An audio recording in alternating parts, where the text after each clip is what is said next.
നമസ്കാരം, ഞാൻ രജനി അഭിലാഷ്. ആനന്ദ് ഇന്റർനാഷണൽ ന്യൂസിലേക്ക് സ്വാഗതം. പ്രധാന വാർത്തകൾ. ഫ്രാൻസിലെ വിനോദ സിനിമാ മേഖലയിൽ ലൈംഗിക അതിക്രമവും ലൈംഗിക പീഡനവും സർവ്വസാധാരണമെന്ന് ഞെട്ടിപ്പിക്കുന്ന റിപ്പോർട്ട് പുറത്ത്. അടിയന്തര നടപടി വേണമെന്നും പാർലമെന്ററി കമ്മീഷൻ നിർദ്ദേശം. ബുധനാഴ്ച പ്രാബല്യത്തിൽ വന്ന പരസ്പര താരിഫുകൾ ചൈന ഒഴികെ മറ്റു രാജ്യങ്ങൾക്ക് ആശ്വാസമായി ട്രംപിന്റെ 90 ദിവസത്തെ താൽക്കാലിക വിരാമം. താരിഫ് വർധനവ് നിലനിർത്തിയതിനു ശേഷം US വിപണികൾ റോക്കറ്റ് പോലെ കുതിച്ചുയർന്നു. UK ചുട്ടുപൊള്ളാൻ തയ്യാറെടുക്കുന്നു. ചൂട് 24 ഡിഗ്രി സെൽഷ്യസ് വരെ ഉയരുമെന്ന ഭീതി നിലനിൽക്കെ രാജ്യത്തുടനീളം കാട്ടുതീ വ്യാപന മുന്നറിയിപ്പ്. UK പ്രതിരോധ മന്ത്രാലയത്തിലെ ലൈംഗിക പീഡനങ്ങളടക്കം ഗുരുതരമായ പ്രശ്നങ്ങൾ പരിഹരിക്കുന്നതിന് സർക്കാർ കാര്യമായൊന്നും ചെയ്തിട്ടില്ലെന്ന് വനിതാ പ്രതിരോധ ജീവനക്കാർ. UK സിനിമാ വ്യവസായത്തെ സംരക്ഷിക്കുന്നതിന് സ്ട്രീമിംഗ് ഫണ്ട് ഏർപ്പെടുത്തണമെന്ന ആവശ്യവുമായി UK cultural media and sports committee. ലോകത്തെ 20 അതിസമ്പന്ന നഗരങ്ങളുടെ പട്ടികയിൽ ഇടം പിടിച്ച് ദുബായ്. ഇന്ത്യ UAE ചരിത്രത്തിലെ സുവർണ താളുകൾ ആഘോഷമാക്കി ദുബായ്. ഇന്ത്യ സന്ദർശിച്ച UAE നേതാക്കളുടെ ചിത്രങ്ങൾ പോസ്റ്റ് ചെയ്തു. ഹജ്ജ് നിർവഹിക്കാൻ ആഗ്രഹിക്കുന്നവർ അനധികൃത കേന്ദ്രങ്ങളെ സമീപിക്കരുതെന്ന് ഓർമ്മിപ്പിച്ച് ഹജ്ജ് ഉംറ മന്ത്രാലയം. മുംബൈ ഭീകരാക്രമണ കേസിലെ പ്രതി കനേഡിയൻ വ്യവസായി തഹവൂർ റാണയെ ഇന്ത്യയിലെത്തിച്ചു. ലോകത്തെ ഏറ്റവും വലിയ കണ്ടെയ്നർ കപ്പൽ സീരീസിൽ MSC തുർക്കി വിഴിഞ്ഞത്ത് നങ്കൂരമിട്ടത് കേരളത്തിന് അഭിമാനമായി. വാർത്തകൾ വിശദമായി. ഫ്രാൻസിലെ വിനോദ സിനിമാ നിർമ്മാണ മേഖലയിൽ ലൈംഗിക അതിക്രമവും ലൈംഗിക പീഡനവും സാധാരണമാണെന്ന് ഞെട്ടിപ്പിക്കുന്ന റിപ്പോർട്ട്.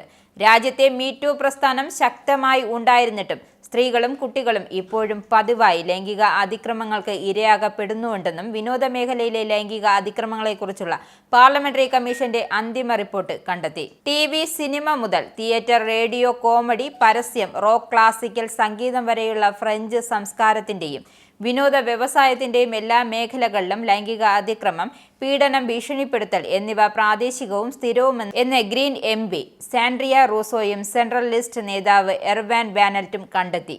5 മാസത്തെ അന്വേഷണത്തിന് ഇടെ അഭിനേതാക്കളും വ്യവസായ പ്രവർത്തകരും ഉൾപ്പെടെ ഏകദേശം 400 പേരിൽ നിന്നും അതിശക്തമായ തെളിവുകൾ ലഭിച്ചതായി അന്വേഷണ സമിതി പറഞ്ഞു. ബലാത്സംഗം, ലൈംഗിക അതിക്രമം, ലൈംഗിക പീഡനം എന്നീ നിരവധി ആക്രമണങ്ങൾ സിനിമാ മേഖലയിൽ നടന്നതായി പ്രവർത്തകർ ആരോപിച്ചു. ഇരകളെ നിശബ്ദരാക്കുന്ന പതിറ്റാണ്ടുകളായി നിലനിൽക്കുന്ന സംസ്കാരം ഫ്രാൻസിൽ കൂടുതൽ വഷളാവുകയാണെന്നും അവർ പറഞ്ഞു. ആഗോള വ്യാപാര യുദ്ധത്തിന്റെ കൊടുമുടിയിൽ നിന്നും ട്രംപ് പിന്മാറി. താരിഫ് വർധനവ് നിർത്തിയതിനു ശേഷം US വിപണികൾ റോക്കറ്റ് പോലെ കുതിച്ചുയർന്നു. ഇപ്പോൾ ഉയർന്ന താരിഫ് നിരക്കുകളിലെ താൽക്കാലിക വിരാമത്തോടെ ആഗോള സാമ്പത്തിക ക്രമത്തിന്റെ പുനഃക്രമീകരണം എന്ന ദൗത്യം US നിർത്തിവച്ചിരിക്കുന്നു. ഇതോടെ ആഗോള വ്യാപാര യുദ്ധത്തിൽ നിന്നും താൽക്കാലികമായി ഡൊണാൾഡ് ട്രംപും USഉം പിന്മാറിയിരിക്കുന്നു. ചൈന ഒഴികെയുള്ള മിക്ക രാജ്യങ്ങളുടെയും പ്രഖ്യാപിച്ച അധിക തീരുവ വർദ്ധിപ്പിക്കാനുള്ള പദ്ധതി ഡൊണാൾഡ് ട്രംപ് തൽക്കാലത്തേക്ക് ഉപേക്ഷിച്ചു. വിപണിയിലെ പ്രതിസന്ധികൾക്കും മാന്ദ്യത്തെക്കുറിച്ചുള്ള മുന്നറിയിപ്പുകൾക്കും ശേഷമാണ് ട്രംപ് ഭരണകൂടം താരിഫ് വർധനവിൽ നിന്നും 90 ദിവസത്തെ താൽക്കാലിക വിരാമം പ്രഖ്യാപിച്ചത്. എന്നാൽ ചൈനയ്ക്ക് മാപ്പ് നൽകാൻ ട്രംപ് തയ്യാറായിട്ടില്ല. നാളെ മുതൽ US ഉൽപ്പന്നങ്ങൾക്ക് 84% തീരുവ ചുമത്താൻ ബീജിംഗ് തയ്യാറെടുക്കുമ്പോൾ ചൈനീസ് കയറ്റുമതിക്കുള്ള US തീരുവ ഉടൻ പ്രാബല്യത്തിൽ വരുന്നതുവരെ 125% ഉയർത്തുമെന്നും ട്രംപ് പറഞ്ഞു. US താരിഫുകൾക്കെതിരെയുള്ള പ്രതികാരം ചെയ്യാത്ത എല്ലാ രാജ്യങ്ങൾക്കും ജൂലൈ വരെ ഇളവ് ലഭിക്കുമെന്നും 10% US താരിഫ് മാത്രമേ നേരിടേണ്ടി വരുമെന്നും ലോകത്ത് നിലനിൽക്കുന്ന കടുത്ത പ്രതിസന്ധിക്കുള്ളിൽ ട്രംപ് പ്രഖ്യാപിച്ചു. ഏതെങ്കിലും ചില കാര്യങ്ങളിൽ ലോകം ട്രംപിൽ നിന്നും വ്യക്തത തേടുകയാണ്.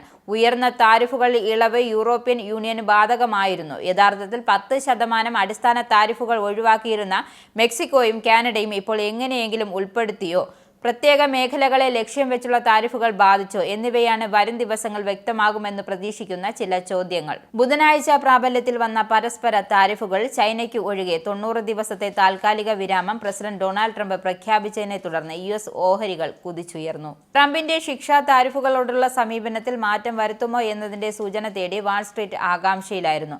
അതിനാൽ മിക്ക പരസ്പര താരിഫുകളിലും താൽക്കാലിക വിരാമം അനുവദിച്ചതായി ട്രംപ് സോഷ്യൽ മീഡിയ പോസ്റ്റിൽ ചെയ്തു. നിക്ഷേപകർ അതിനെ സ്വീകരിക്കാൻ തയ്യാറായി എന്നാണ് വ്യക്തമാകുന്നത്. US ഓഹരികൾ ഉടൻ തന്നെ കുതിച്ചുയർന്നു. ചരിത്രപരമായ ഒരു നീക്കം നടത്തി. ഡൗൺ 2963 പോയിന്റ് അഥവാ 7.87% ഉയർന്നു. 5 വർഷത്തിനിടയിൽ ഏറ്റവും മികച്ച ദിവസം ഡൗൺ രേഖപ്പെടുത്തി. S&P 500 അതായത് 9.52% ഉയർന്നു. 2008 ഒക്ടോബറിന് ശേഷമുള്ള ഏറ്റവും മികച്ച ദിവസം രേഖപ്പെടുത്തി. സാങ്കേതിക മേഖലയിൽ വൻ വളർച്ച കൈവരിച്ച നാസ്ഡക്ക് 12.16% ഉയർന്നു. 2001 ജനുവരിക്ക് ശേഷമുള്ള ഏറ്റവും മികച്ച ദിവസവും നാസ്ഡക്ക് രേഖപ്പെടുത്തി.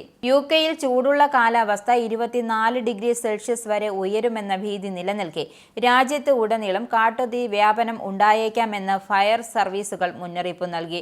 വെള്ളിയാഴ്ച ഇതുവരെയുള്ള വർഷത്തിലെ ഏറ്റവും ചൂടേറിയ ദിവസമായി മാറിയേക്കാം. ലണ്ടനിലും കിഴക്കൻ ഇംഗ്ലണ്ടിലും വെള്ളിയാഴ്ച താപനില ഉയരുമെന്ന് മെറ്റ് ഓഫീസ് പറഞ്ഞു. വ്യാഴാഴ്ച താപനില 23 ഡിഗ്രി സെൽഷ്യസിൽ എത്താം. വർഷത്തിലെ ഈ സമയത്തെ ശരാശരി 13 ഡിഗ്രി സെൽഷ്യസ് ആണ്. അതിനാൽ വെള്ളിയാഴ്ച ഇത് ശരാശരിയേക്കാൾ 10 ഡിഗ്രി സെൽഷ്യസ് കൂടുതലായിരിക്കുമെന്ന് മെറ്റ് ഓഫീസ് വ്യക്തമാക്കി. ചരിത്രപരമായി കുറഞ്ഞ മഴയായിരുന്നു ഇത്തവണ ലഭിച്ചത്. 1836 ശേഷം ഇംഗ്ലണ്ടിന് മാർച്ചിലെ 6ാമത്തെ വരണ്ട മഴക്കാലവും വെയിൽസിൽ 4ാമത്തെ വരണ്ട കാലാവസ്ഥയുമാണ് മെറ്റ് ഓഫീസ് അറിയിച്ചു. UK പ്രതിരോധ മന്ത്രാലയത്തിലെ ലൈംഗിക പീഡനങ്ങളടക്കം ഗുരുതരമായ പ്രശ്നങ്ങൾ ഒരു വർഷത്തിലേറെയായി പരിഹരിക്കുന്നതിന് കാര്യമായൊന്നും ചെയ്തിട്ടില്ലെന്ന് വനിതാ പ്രതിരോധ ജീവനക്കാർ കരുതുന്നതായി പ്രമുഖ ട്രേഡ് യൂണിയൻ ആരോപിച്ചു. വിസിൽ ബ്ലോവർമാർ മുന്നറിയിപ്പ് നൽകിയിട്ടും അധികൃതർ ഫലപ്രദമായ നടപടി എടുത്തിട്ടില്ലെന്നും പ്രതിരോധ മന്ത്രി അലിസ്റ്റർ കാൻസിന് അയച്ച കത്തിൽ പ്രതിരോധ മേഖലയിൽ പ്രവർത്തിക്കുന്ന പ്രോസ്പെക്ട് യൂണിയൻ മുന്നറിയിപ്പ് നൽകി. പ്രോസ്പെക്ട് യൂണിയനിലെ വനിതാ അംഗങ്ങളുടെ ഒരു സർവേയിൽ ലൈംഗിക പീഡനം തടയുന്നതിനുള്ള നടപടികൾ അവർക്കുള്ള ആത്മവിശ്വാസം കുറഞ്ഞു. 2024 ജനുവരിയിൽ 47% ആയിരുന്നത് 2025 ഫെബ്രുവരിയിൽ 39% എന്ന് കണ്ടെത്തി. മതിയായ അധികാരമുള്ള സ്വാതന്ത്ര്യവും പരിഹാരങ്ങൾക്ക് ശ്രദ്ധ കേന്ദ്രീകരിക്കുന്നതുമായി അന്വേഷണം ആവശ്യപ്പെടുന്നതായി പ്രോസ്പെക്ട് ആഭ്യന്തര മന്ത്രാലയത്തോട് വ്യക്തമാക്കി. പുരുഷ സഹപ്രവർത്തകരിൽ നിന്നുള്ള ലൈംഗിക അതിക്രമം, പീഡനം, ദുരുപയോഗം എന്നിവയെക്കുറിച്ച് പരാതിപ്പെടാൻ 2023 പ്രതിരോധ മന്ത്രാലയത്തിലെ ഏകദേശം 60 മുതിർന്ന സ്ത്രീകൾ വകുപ്പിന് കത്തെഴുതിയിരുന്നു. UK സിനിമാ വ്യവസായത്തെ സംരക്ഷിക്കുന്നതിന് സ്ട്രീമിംഗ് ഫണ്ട് ഏർപ്പെടുത്തണമെന്ന ആവശ്യവുമായി UK cultural media and sports committee ഒരു പുതിയ റിപ്പോർട്ടിൽ സർക്കാരിനോട് ആവശ്യപ്പെട്ടു രംഗത്തെത്തി. സ്ട്രീമിംഗ് പ്ലാറ്റ്ഫോമുകളിൽ നിന്നുള്ള സബ്സ്ക്രിപ്ഷൻ ഫീസിൽ ലഭിക്കുന്ന വരുമാനത്തിൽ ഒരു പങ്ക് British high end TV production പിന്തുണയ്ക്കുന്നതിനായി ഒരു ഫണ്ടിലേക്ക് നൽകണമെന്ന് MPമാരുടെ സംഘം പറഞ്ഞു. നെറ്റ്ഫ്ലിക്സ്, ആമസോൺ, ആപ്പിൾ TV തുടങ്ങിയ സ്ട്രീമിംഗ് പ്ലാറ്റ്ഫോമുകളുടെ ഉയർച്ചയുടെ ഫലങ്ങൾ പരിശോധിച്ച UK TV ചലച്ചിത്ര വ്യവസായത്തെക്കുറിച്ചുള്ള ഒരു അന്വേഷണ സമിതിയുടെ റിപ്പോർട്ടാണിത്. ബ്രിട്ടീഷ് ഉള്ളടക്കത്തിന്റെ സൃഷ്ടി സംരക്ഷിക്കുന്നതിനൊപ്പം നിർമ്മാതാക്കൾക്കുള്ള പിന്തുണ നടപടികൾ മെച്ചപ്പെടുത്തണമെന്നും cultural media and sports committee ആവശ്യപ്പെട്ടു. മറ്റു വിദേശ വാർത്തകളിലേക്ക്. ചൈനയിലും ഗാസയിലെ അതിദാരുണ മരണങ്ങൾ. വടക്കൻ ചൈനയിലെ ഹെബൈ പ്രവിശ്യയിലെ ഒരു നഴ്സിംഗ് ഹോമിലുണ്ടായ തീപിടുത്തത്തിൽ 20 പേർ മരിച്ചതായി Beijing state news agency Xinhua ബുധനാഴ്ച അറിയിച്ചു. ചൈനീസ് തലസ്ഥാനമായ ബെയ്ജിംഗിൽ നിന്നും ഏകദേശം 180 കിലോമീറ്റർ വടക്കുകിഴക്കായി ലോങ്ഹുവ കൗണ്ടിയിൽ നഴ്സിംഗ് ഹോമിൽ ചൊവ്വാഴ്ച രാത്രിയാണ് തീപിടുത്തമുണ്ടായതെന്ന് സിൻഹുവ പറഞ്ഞു. ബുധനാഴ്ച രാവിലെ വരെ 20 പേർ മരിച്ചതായി സ്ഥിരീകരിച്ചു. നഴ്സിംഗ് ഹോമിലെ മറ്റു പ്രായമായവരെ കൂടുതൽ നിരീക്ഷണത്തിനും ചികിത്സയ്ക്കുമായി അടുത്തുള്ള ആശുപത്രികളിലേക്ക് മാറ്റിയിട്ടുണ്ട്. തീപിടുത്തത്തിന്റെ കാരണം അന്വേഷിച്ചു വരികയാണെന്നും പറഞ്ഞു. വടക്കൻ ഗാസയിലെ ഒരു റെസിഡൻഷ്യൽ കെട്ടിടത്തിൽ ഇസ്രായേൽ നടത്തിയ വ്യോമാക്രമണത്തിൽ കുറഞ്ഞത് 23 പേർ കൊല്ലപ്പെട്ടു. പുതുതായി പ്രഖ്യാപിച്ച സുരക്ഷാ ഇടനാഴിയുടെ ഭാഗമായി ഇസ്രായേൽ സൈന്യം റാഫ നഗരം മുഴുവൻ പിടിച്ചെടുക്കാൻ ഒരുങ്ങുകയാണെന്ന റിപ്പോർട്ടുകൾ പുറത്തുവന്നിട്ടുണ്ട്. ഗാസ നഗരത്തിന്റെ പ്രാന്തപ്രദേശമായ ഷിജയുടെ 4 നില കെട്ടിടത്തിൽ ബുധനാഴ്ച നടന്ന ബോംബാക്രമണത്തിൽ കുറഞ്ഞത് 8 സ്ത്രീകളും കുട്ടികളും കൊല്ലപ്പെട്ടതായി അൽ അഹ്ലി ആശുപത്രിയിലെ ഡോക്ടർമാർ പറഞ്ഞു. ഒരു മുതിർന്ന ഹമാസ് തീവ്രവാദിയെ ലക്ഷ്യമിട്ടാണ് ആക്രമണം നടത്തിയതെന്നും ഇസ്രായേൽ സൈന്യം വ്യക്തമാക്കി. ഐക്യരാഷ്ട്രസഭയുടെ കണക്കനുസരിച്ച് ഹമാസുമായുള്ള 2 മാസമായി നിലനിൽക്കുന്ന വെടിനിർത്തൽ ഇസ്രായേൽ ഉപേക്ഷിക്കാൻ തീരുമാനിച്ചതിനു ശേഷം വലിയ തോതിലുള്ള ബോംബാക്രമണം പുനരാരംഭിക്കുകയും ചെയ്തു. ഇതോടെ ഏകദേശം 4 ലക്ഷം ആളുകൾ വീടുകളോ അഭയകേന്ദ്രങ്ങളോ വിട്ടുപോകാൻ നിർബന്ധിതരായി. അതിനുശേഷം ആകെ 1500 പേർ കൊല്ലപ്പെടുകയും 3700 പേർക്ക് പരിക്കേൽക്കുകയും ചെയ്തതായി പ്രാദേശിക ആരോഗ്യ മന്ത്രാലയം അറിയിച്ചു. റഷ്യയ്ക്ക് വേണ്ടി പോരാടുന്നത് കുറഞ്ഞത് 155 ചൈനീസ് പൗരന്മാരെക്കുറിച്ച് ഉക്രൈന് വിവരം ലഭിച്ചിട്ടുണ്ടെന്ന് ഉക്രൈൻ പ്രസിഡന്റ് സെലൻസ്കി പറഞ്ഞു.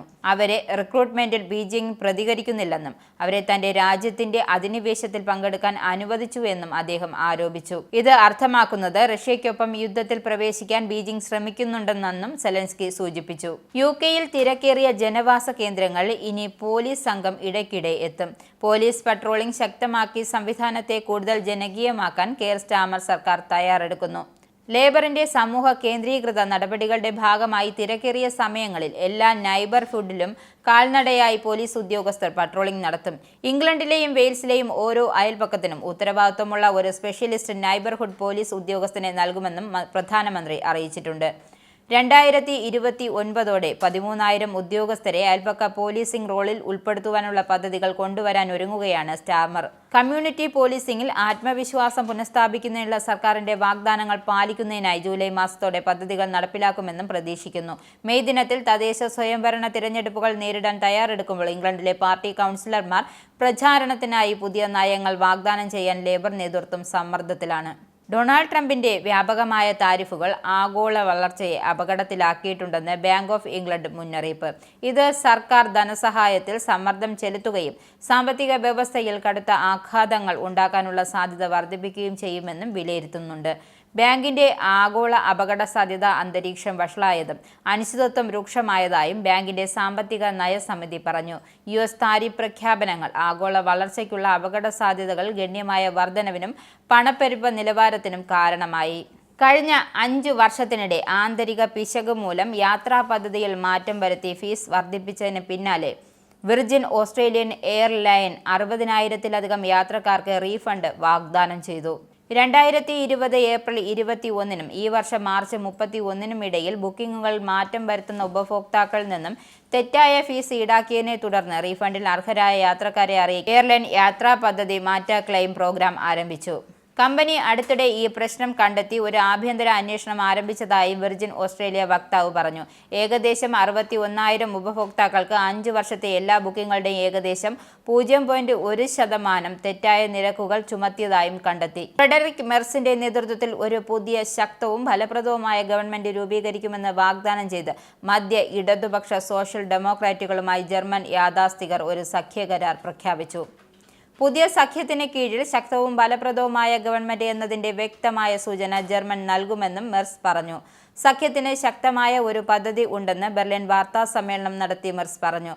പാർട്ടികൾ അംഗീകരിച്ച 146 പേജുള്ള പ്രകടന പത്രിക മെയ് തുടക്കത്തിൽ നിലവിൽ വരും. വോട്ടർമാരുടെ ആശങ്കകൾ പരിഹരിക്കുന്നതിനായി കുടിയേറ്റത്തിലും ആഭ്യന്തര സുരക്ഷയിലും കർശനമായ പരിഷ്കാരങ്ങൾ പ്രകടന പത്രികയിൽ നിർദ്ദേശിക്കുന്നു. വിദേശ നയത്തെയും പ്രതിരോധത്തെയും കുറിച്ചുള്ള ഖണ്ഡികകളിൽ യൂറോപ്പിലും ട്രാൻസ് അറ്റ്ലാന്റിക് സഖ്യത്തിലും ഒരു പ്രധാന പങ്ക് വഹിക്കുവാനുള്ള സർക്കാരിന്റെ പ്രതിബദ്ധത മെർസ് വീണ്ടും ഉറപ്പിക്കുന്നു.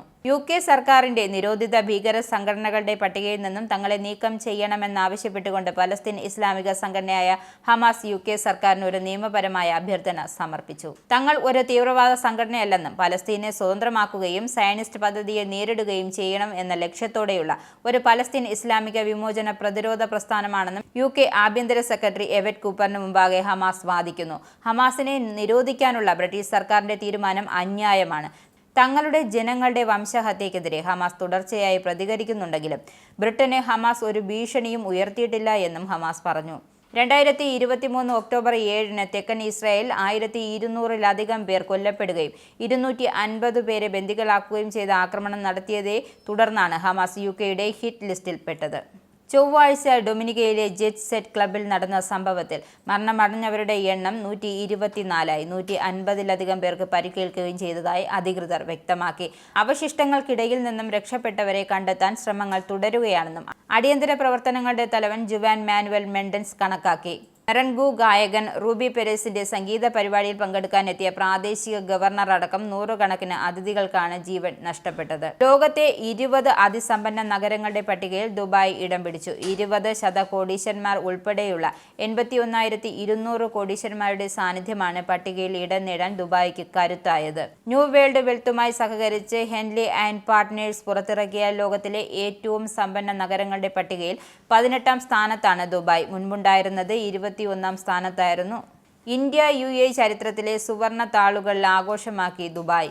ഇരു രാജ്യങ്ങളുടെയും ബന്ധത്തിന് ശക്തി പകർന്ന ഇന്ത്യ സന്ദർശിച്ച UAE നേതാക്കളുടെ ചിത്രങ്ങൾ പോസ്റ്റ് ചെയ്താണ് ദുബായ് സൗഹൃദം ഒരിക്കൽ കൂടി വെളിപ്പെടുത്തിയത്. 50 വർഷത്തിനിടെ ഇന്ത്യ സന്ദർശിക്കുന്ന 6ാമത്തെ UAE നേതാവാണ് ദുബായ് കിരീടാവകാശിയും ഉപപ്രധാനമന്ത്രിയും പ്രതിരോധ മന്ത്രിയുമായ Sheikh Hamdan bin Mohammed bin Rashid Al Maktoum. ഇരു രാജ്യങ്ങളും തമ്മിലുള്ള ഉഭയകക്ഷി ബന്ധം ശക്തിപ്പെടുത്തുന്നതിൽ നിർണായക പങ്കുവഹിച്ചവരാണ് ഇവർ. ഹജ്ജ് നിർവഹിക്കാൻ ആഗ്രഹിക്കുന്നവർ അനധികൃത കേന്ദ്രങ്ങളെ സമീപിക്കരുതെന്ന് ഹജ്ജ് ഉംറ മന്ത്രാലയം ഓർമ്മിപ്പിച്ചു. ഔദ്യോഗിക കേന്ദ്രങ്ങളിലൂടെ മാത്രമേ ഹജ്ജിന് അപേക്ഷ നൽകാവൂ. അതിനായി 80 രാജ്യങ്ങളിലുള്ള ഹജ്ജ് അഫയേഴ്സ് ഓഫീസേഴ്സിനെ ബന്ധപ്പെടാം. 126 രാജ്യങ്ങളിൽ നിന്നുള്ളവർക്ക് നുസുക്കു ഹജ്ജ് പ്ലാറ്റ്ഫോം വഴിയും ഹജ്ജിന് ബുക്ക് ചെയ്യാം. ഇനിയൊരു ഇടവേള. വീണ്ടും വാർത്തകളിലേക്ക്. National highlights.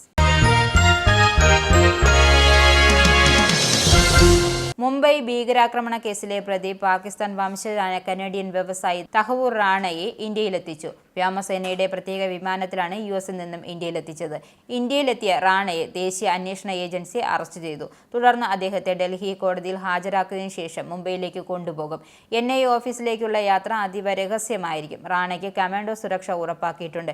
മുംബൈ ഭീകരാക്രമണ കേസിലെ പ്രതിയായ തഹവൂർ റാണയെ ഇന്ത്യക്ക് കൈമാറിയ US സർക്കാരിന്റെ നടപടി പ്രധാനമന്ത്രി നരേന്ദ്രമോദിയുടെ നേതൃത്വത്തിലുള്ള സർക്കാരിന്റെ നയതന്ത്ര വിജയമാണെന്ന് കേന്ദ്ര ആഭ്യന്തരമന്ത്രി അമിത് ഷാ. സ്ഫോടനങ്ങൾ നടന്ന സമയത്ത് സർക്കാരുകൾക്ക് തഹവൂർ റാണയെ തിരികെ കൊണ്ടുവരാൻ കഴിഞ്ഞില്ല എന്നു പറഞ്ഞാണ് കോൺഗ്രസിന്റെ പേരെടുത്തു പറയാതെ Amit Shah X post. Indian ഭൂമിയോടും ജനങ്ങളോടും മോശമായി പെരുമാറിയ എല്ലാവരെയും രാജ്യത്തിന്റെ നിയമത്തിനു കീഴിൽ തിരികെ കൊണ്ടുവരേണ്ടത് സർക്കാരിന്റെ ഉത്തരവാദിത്തമാണ്. തഹവൂർ റാണയെ തിരിച്ചുവരവ് മോദി സർക്കാരിന്റെ നയതന്ത്രത്തിന്റെ വലിയ വിജയമാണ്. കാരണം സ്ഫോടനങ്ങൾ നടന്ന സമയത്തെ സർക്കാരുകൾ അദ്ദേഹത്തെ തിരികെ കൊണ്ടുവരാൻ കഴിഞ്ഞില്ലെന്നും അമിത് ഷാ കൂട്ടിച്ചേർത്തു. മുഖം മിനുക്കാൻ തീരുമാനമെടുത്ത് 2 ദിവസം നീണ്ടുനിന്ന AICC സമ്മേളനം ഗുജറാത്തിൽ അവസാനിച്ചു.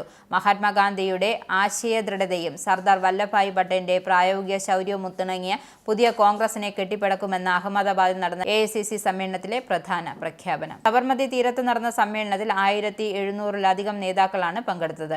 കേരളത്തിൽ നിന്നും 61 പ്രതിനിധികളാണ് സമ്മേളനത്തിൽ പങ്കെടുത്തത്. സാമൂഹിക നീതിക്കും മതേതരത്വത്തിനും ഊന്നൽ നൽകുവാനും സംഘടനാ തലത്തിൽ DCCകളെ ശാക്തീകരിക്കാനുമുള്ള നിർദ്ദേശങ്ങൾ സമ്മേളനം അംഗീകാരം നൽകി. വിഴിഞ്ഞം തൊട്ട് തുർക്കി എത്തി. ലോകത്തെ ഏറ്റവും വലിയ കണ്ടെയ്നർ കപ്പൽ സീരീസിലെ MSC തുർക്കി വിഴിഞ്ഞത്ത് നങ്കൂരമിട്ടത് കേരളത്തിന് അഭിമാനമായി. വിഴിഞ്ഞത്ത് എത്തിയ 257ാമത് കപ്പലാണ് MSC തുർക്കി. വിഴിഞ്ഞം തുറമുഖത്തെത്തിയ കപ്പലിനെ ടർക്കുകൾ തീരത്തേക്ക് അടുപ്പിച്ചു. സിംഗപ്പൂരിൽ നിന്നാണ് MSC തുർക്കി വിഴിഞ്ഞത്തെത്തിയത്.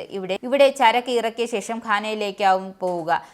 ലോകത്തിലെ ഏറ്റവും വലിയ കപ്പൽ കമ്പനിയായ മെഡിറ്ററേനിയൻ ഷിപ്പിംഗ് കമ്പനികളുടെ അൾട്രാ ലാർജ് കിന്നത്തിൽ കപ്പലായ ഇതിന് 24,346 കണ്ടെയ്നറുകൾ വഹിക്കാം. ഏറ്റവും കുറച്ച് കാർബൺ ഡയോക്സൈഡ് പുറന്തള്ളുന്നതും ഏറ്റവും ഇന്ധനക്ഷമതയുള്ളതുമായ കണ്ടെയ്നർ ഷിപ്പാണിത്. ദക്ഷിണ ഇന്ത്യയിലെ ഒരു തുറമുഖത്തേക്ക് ഈ ഭീമൻ കപ്പൽ ആദ്യമായിട്ടാണ് എത്തുന്നത്. കഴിഞ്ഞ ജൂലൈയിൽ ട്രയൽ ഓപ്പറേഷനും ഡിസംബറിൽ വാണിജ്യ ഓപ്പറേഷനും തുടങ്ങിയ തുറമുഖം ഇതുവരെ 257 കപ്പലുകളിലായി 5 ലക്ഷത്തോളം കണ്ടെയ്നറുകളാണ് കൈകാര്യം ചെയ്തത്. പ്രതിദിനം ശരാശരി 3000 കണ്ടെയ്നറുകൾ നീക്കുന്നു. MSCയുടെ 24,116 കണ്ടെയ്നർ ശേഷിയുള്ള കൂറ്റൻ കപ്പലായ ക്ലൗഡ് ജിറാഡറ്റ് കഴിഞ്ഞ സെപ്റ്റംബറിൽ വിഴിഞ്ഞത്തെത്തിയിരുന്നു. ഇനി പൗണ്ട് റേറ്റ്. UK പൗണ്ട് ഇന്നത്തെ മൂല്യം: ഒരു പൗണ്ട് 110.88 ഇന്ത്യൻ രൂപ, ഒരു US ഡോളർ 86.04 ഇന്ത്യൻ രൂപ, ഒരു യൂറോ 94.71 ഇന്ത്യൻ രൂപ, ഒരു പൗണ്ട് 1.29 US ഡോളർ. ഇനി സ്പോർട്സ്.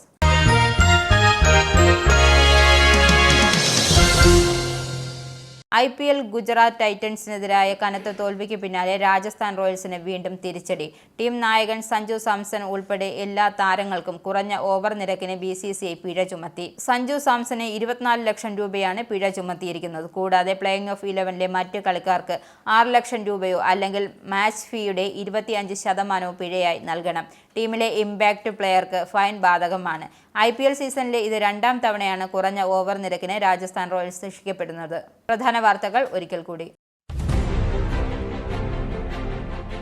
ഫ്രാൻസിലെ വിനോദ സിനിമാ മേഖലയിൽ ലൈംഗിക അതിക്രമവും ലൈംഗിക പീഡനവും സർവ്വസാധാരണമെന്ന് ഞെട്ടിപ്പിക്കുന്ന റിപ്പോർട്ട് പുറത്ത്. അടിയന്തര നടപടി വേണമെന്നും പാർലമെന്ററി കമ്മീഷൻ നിർദ്ദേശം. ബുധനാഴ്ച പ്രാബല്യത്തിൽ വന്ന പരസ്പര താരിഫുകൾ ചൈന ഒഴികെ മറ്റു രാജ്യങ്ങൾക്ക് ആശ്വാസമായി ട്രംപിന്റെ 90 ദിവസത്തെ താൽക്കാലിക വിരാമം. താരിഫ് വർധനവ് നിലനിർത്തിയതിനു ശേഷം US വിപണികൾ റോക്കറ്റ് പോലെ കുതിച്ചുയർന്നു. UK ചുട്ടുപൊള്ളാൻ തയ്യാറെടുക്കുന്നു. ചൂട് 24 ഡിഗ്രി സെൽഷ്യസ് വരെ ഉയരുമെന്ന ഭീതി നിലനിൽക്കെ രാജ്യത്തുടനീളം കാട്ടുതീ വ്യാപന മുന്നറിയിപ്പ്. UK പ്രതിരോധ മന്ത്രാലയത്തിലെ ലൈംഗിക പീഡനങ്ങളടക്കം ഗുരുതരമായ പ്രശ്നങ്ങൾ പരിഹരിക്കുന്നതിന് സർക്കാർ കാര്യമായൊന്നും ചെയ്തിട്ടില്ലെന്ന് വനിതാ പ്രതിരോധ ജീവനക്കാർ. UK സിനിമാ വ്യവസായത്തെ സംരക്ഷിക്കുന്നതിന് സ്ട്രീമിംഗ് ഫണ്ട് ഏർപ്പെടുത്തണമെന്ന ആവശ്യവുമായി UK cultural media and sports committee. ലോകത്തെ 20 അതിസമ്പന്ന നഗരങ്ങളുടെ പട്ടികയിൽ ഇടം പിടിച്ച് ദുബായ്. ഇന്ത്യ UAE ചരിത്രത്തിലെ സുവർണതാളുകൾ ആഘോഷമാക്കി ദുബായ്. ഇന്ത്യ സന്ദർശിച്ച UAE നേതാക്കളുടെ ചിത്രങ്ങൾ പോസ്റ്റ് ചെയ്തു. ഹജ്ജ് നിർവഹിക്കാൻ ആഗ്രഹിക്കുന്നവർ അനധികൃത കേന്ദ്രങ്ങളെ സമീപിക്കരുതെന്ന് ഓർമ്മിപ്പിച്ച് ഹജ്ജ് ഉംറ മന്ത്രാലയം. മുംബൈ ഭീകരാക്രമണ കേസിലെ പ്രതി കനേഡിയൻ വ്യവസായി തഹവൂർ റാണയെ ഇന്ത്യയിലെത്തിച്ചു. ലോകത്തെ ഏറ്റവും വലിയ കണ്ടെയ്നർ കപ്പൽ സീരീസിൽ MSC തുർക്കി വിഴിഞ്ഞത്ത് നങ്കൂരമിട്ടത് കേരളത്തിന് അഭിമാനമായി. ബുള്ളറ്റിൻ ഇവിടെ സമാപിക്കുന്നു. നമസ്കാരം.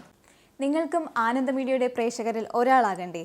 യൂറോപ്പിലും US-ലും ആഫ്രിക്കയിലും അടക്കം പ്രവാസികൾ ഉള്ളയിടങ്ങളിലൊക്കെ ജനപ്രിയ ചാനലുമായി ആനന്ദ് മീഡിയ ഒപ്പമുണ്ട്. ഏഷ്യാനെറ്റ് ഫ്ലവേഴ്സ് അടക്കം നിങ്ങളുടെ വിരൽത്തുമ്പിലെത്തും. ആദ്യം റോക്കു ബോക്സ് സ്വന്തമാക്കുക. അതിൽ നിന്നും ആനന്ദ് മീഡിയ ആപ്ലിക്കേഷൻ ഡൗൺലോഡ് ചെയ്യുക, ഇൻസ്റ്റാൾ ചെയ്യുക. എന്നിട്ട് 02085866511 എന്ന നമ്പറിൽ ഞങ്ങളുടെ കസ്റ്റമർ കെയറിൽ ബന്ധപ്പെടുക.